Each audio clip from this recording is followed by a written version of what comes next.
point number one.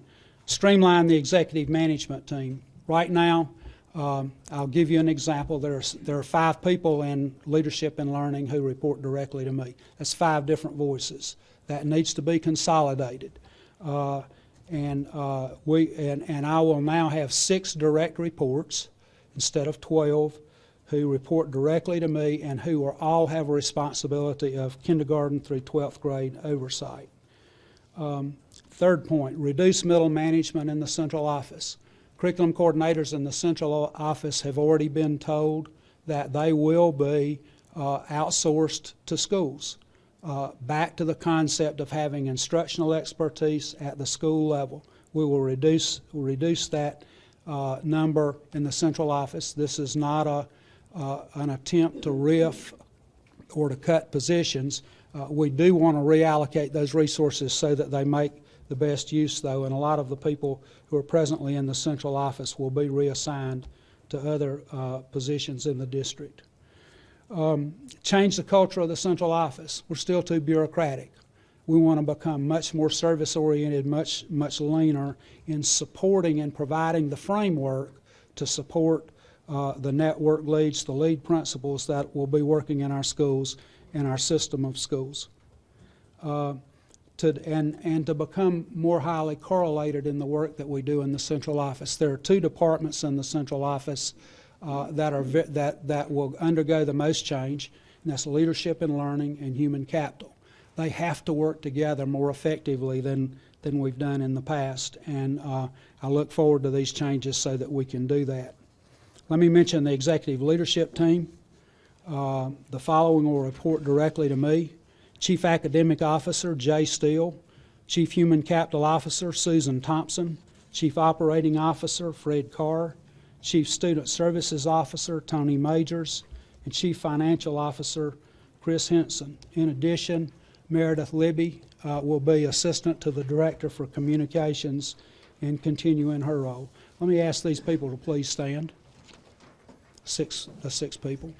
Here they are, and they'll be available for comments after the meeting. Thank you very much. I won't go into a lot of detail about most of the divisions because most of them don't have as significant a change as leadership and learning and human capital, but I want to say a few words about that as I get ready to close. Jay Steele will be the Chief Academic Officer and will directly supervise secondary schools. That's middle and high schools in the district, 58 schools. Brenda Steele will directly supervise elementary schools, 73 schools, and will work with Jay, as will Linda DePriest and Alan Coverstone, in coordinating the work of leadership and learning. Laura Hall will move to a position in human capital. We're very excited about this position, and I'll mention it again in just a few minutes. These are all good and competent people. They've done great work. We've been successful so far in what we've done. What I expect to gain is a common vision and a common voice and a much higher level of coordination and collaboration as we move forward. And let me give you some examples of some of the improvements that we expect to make in a very quick manner. A seamless K-12 implementation of Common Core. A seamless K-12 literacy program, a K-12 mathematics program are some of the goals that we have for improving student achievement across the board. As I mentioned earlier, some changes will occur now in leadership and learning. These appointments take effect immediately, but many will be phased in over the spring with finalization in July. Human capital. Susan Thompson will assume the position of Chief Human Capital Officer. I didn't ask Jay to stand up. Jay's back there. Susan, where are you? Please stand up. Thank you very much. Susan came to us from Texas last summer. Thank you. After a year-long search for a person to fill the role of Executive Director for Leadership Development and Professional Development in our organization. Susan has extensive background in leadership at both district and state levels, having worked in leadership development, professional development, curriculum and instruction, and turnaround strategies for school districts and for the Texas Department of Education. She has served as an assistant superintendent at the school district level. Craig Ott will revert back to his former positions as operations officer. He does a terrific job in that role. We have to go green in our human capital development office. We have to upgrade our services and become much more efficient in our operations, and Craig will be responsible for that. Laura Hall will become university liaison with responsibilities in areas of student teaching and recruitment. Laura's already formed great relationships with our universities, and we know that she'll serve very well in this position. We also have one new hire to the system. The only new person to the system right now is Katie Core. Katie's here, I believe. Katie, where are you? Stand up, please. We're really glad to have Katie to come to us from Education First to be Executive Director for Talent Strategy. And what I want to say about human capital and the way we're changing this program is it must have a much broader range of influence. We can't just stay with a traditional HR department. We've got to grow this to human capital development, from recruitment all the way through career, to develop people as we go through this pipeline. And Katie brings a great deal of expertise and has worked with us for a couple of years as a consultant in different roles through the mayor's office and through our direct work also. We're really glad to have Katie with us starting today.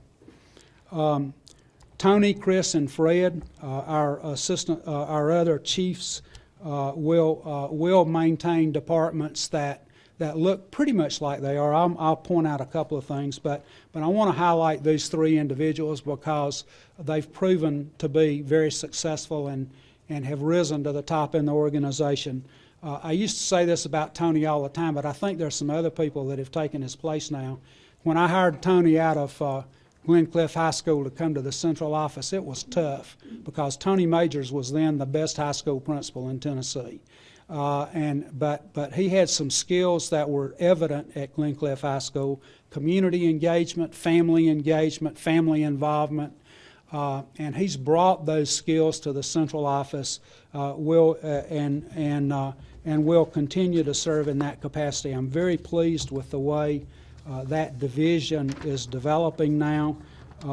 With the new title, Tony will become Chief Support Services Officer in that division.